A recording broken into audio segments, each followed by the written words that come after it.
Welcome সবাইকে আমার নতুন ব্লগে। দেখো সকাল সকাল আমি কেমন সেজে নিয়েছি। তার কারণ আজ হলো বিশ্বকর্মা পুজো। কর্মের দেবতা নাকি বিশ্বকর্মা। তাহলে চলো দেখি কি হচ্ছে। ও হো, আগে একটু আলতা পরে নিই, না হলে পাটা একদম খালি খালি লাগছে। নিচে নেমেই দেখি দোকানের কাকুরা নানান কাজে ব্যস্ত। তার মধ্যে প্রধান কাজ হলো দোকানের সামনেটা আম পাতা দিয়ে একটা চেন করে ঝুলিয়ে দেওয়া। আর এটা হলো আমাদের কোচা কাকু, মানে এই পুরো বাড়িটা যে তোমরা দেখতে পাও তার দরজা জানালা সেফটি সিকিউরিটি সমস্ত কিছুই করেছে এই কোচা কাকু। আর কোচা কাকু এনে দিয়েছিল আজকে মাটির মণ্ড, তাই তার হাতে ওরকম মাটি লেগেছিল। আর আমাদের পুরোহিত এসে অনেক কাজ কিন্তু সকাল থেকে করে দেয়, করে নিয়ে তারপরে পুজোয় বসে। এদিকে মাম্মাম পাপা সবাই রেডি, কাকুরাও সবাই রেডি অঞ্জলি দেওয়ার জন্য।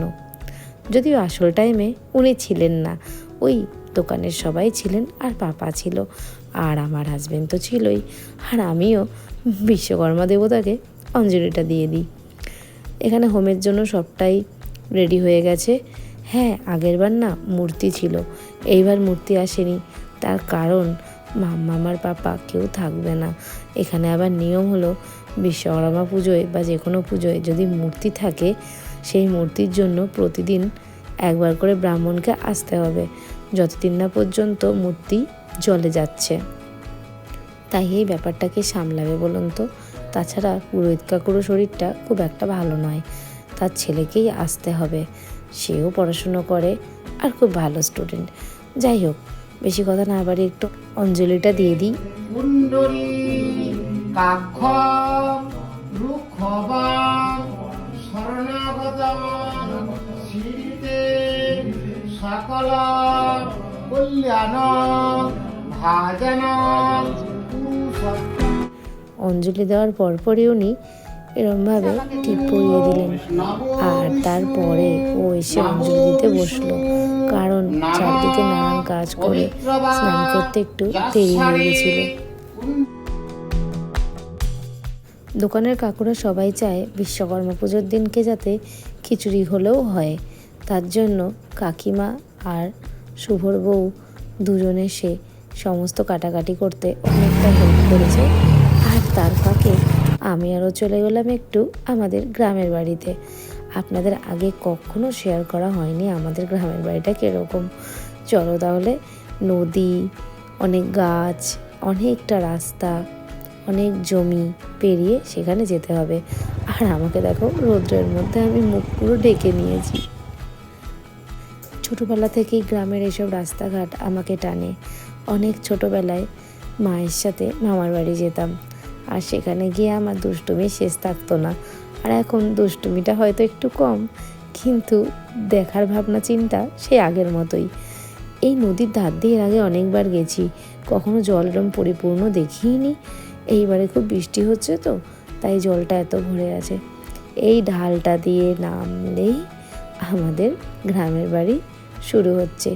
এই যে দেখতে পাচ্ছ এতগুলো চারিদিকে ঘর বাড়ি, এই সবগুলোকে নিয়েই না একটা পাড়া। আর এখানে ঠাকুমা দাঁড়িয়ে আছে। হ্যাঁ, কেন এসছি? ঠাকুমাকে পুজোতে শাড়িটা দেবো বলে। ধরো আর কখন কি টাইম পাবো না ধরো।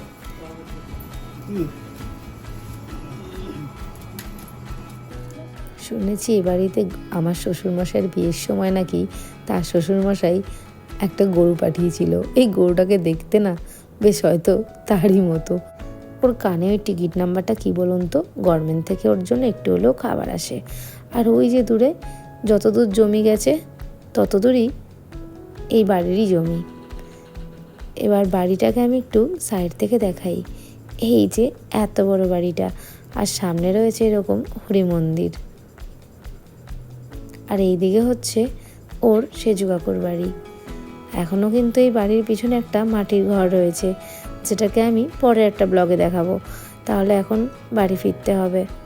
চলো তাহলে আবার বাড়িতে যাই, দেখি ওখানে গিয়ে কী হচ্ছে।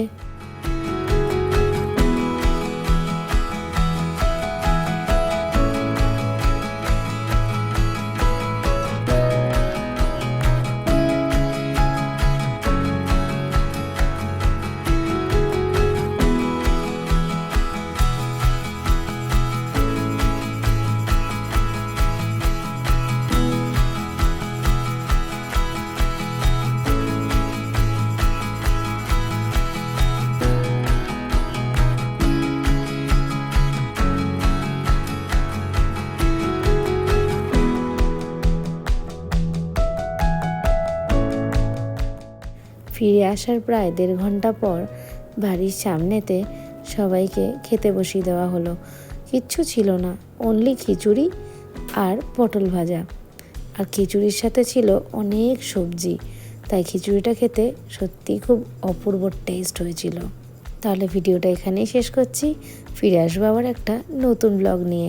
সবাই ভালো থাকবে, সুস্থ থাকবে। টাটা।